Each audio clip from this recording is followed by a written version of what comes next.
Alhamdulillah Rabbil Alamin. Summa salatu wassalam ala ashrafil mursalin wal alihi wa sahbihi ajma'in. Allahumma zakirna minhu wa nasina wa alimna minhu wa ja'ilna innaka anta alamul ghuyub. Okay, dear students, welcome to another Qira'ah class session. Alhamdulillah that we were able to complete the previous section on one of the principles that Sukun has to do with. In this session, inshallah, we are going to be learning another that very important and exciting principle as far as Sukun is concerned, which is called Uruful Qalqala, a principle of the bouncing letters, or you call it the echoing letters. Now, what are these principles? Well, before we go into learning the principle of the bouncing letter, there is very important rule of reading Quran that we need to take note of, that we need to learn and understand it. And this is al-waqfu ala awakhir al-kalima, stopping on the ends of the words or the letter. So whenever you are reading Quran, there is this particular principle in Arabiya that says the Arabs, they did not used to start with sukun, and they did not use to end a word with an haraka, with a vowel. Whenever Arabic are speaking, they end their word, the end of the letter that is going to come last in the word that they are saying, or in that sentence, is going to change. So if it has a vowel, they are going to give it some other meaning. Now, if the end of the word or the letter has vowel, you give it a sukun. So if the end, this is called the strong stopping. Now we have two types. We have the strong and the weak one. And the weak one is if the end ends with either alif or ya. Now let's take a very good example of this so that we are going to understand this concept very well. Now these are few examples. Now this particular set of sentences contain almost all the examples that I would like to give to you. Now take note of the ending of each of this particular sentence. Adibaro, yes, yes, Now this is ending with alif. Now just like we have learned in our class, it's ending with alif.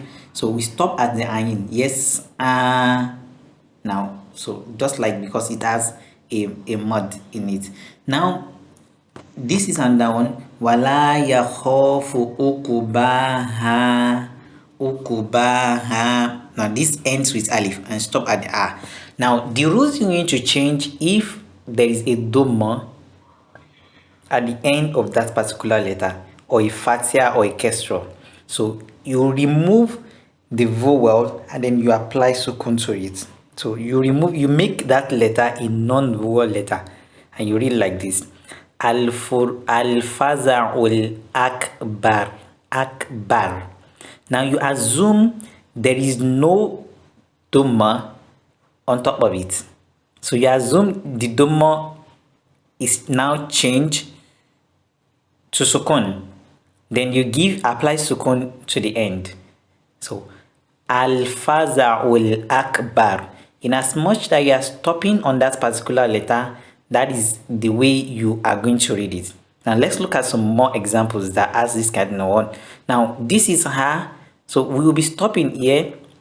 So because we are stopping here, we are going to give it a sukun. So this is how we take sukun. Wahum yenhauna anhum an.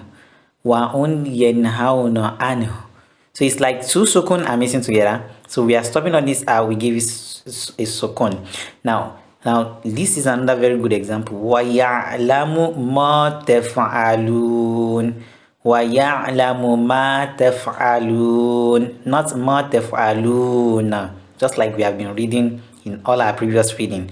So we now need to change the way we read. Whenever we get to the end of each particular verse, ensure that we apply this principle by making the end of that particular verse giving it sukun. So you apply sukun to this nun. So though there is fatia on it, but the principle now says you need to now apply the sukun. So you assume the fatia is not there as if there is sukun there. وَيَعْلَمُ مَا تَفْعَلُونَ صَلَوَاتِهِمْ يُحَافِظُونَ. Now we not say yuhafizuna. al-qurunal ula. Now, because this is stopping, it has ya at the end, we stop at the lam, on the lam. Now, what if it now has sukun? So it means the job is done. So that's the way it's been read. So that's what the principal said, that the Arabs did not used to start a letter, a sentence. They can't start a word or sentence with sukun. So, and then they don't end with haraka. They don't end with a vowel letter. So rather they apply sukun on it. Yakhtofu abisorohum. Yathnuna sudurahum. Inshallah, in class, you take your time to practice more on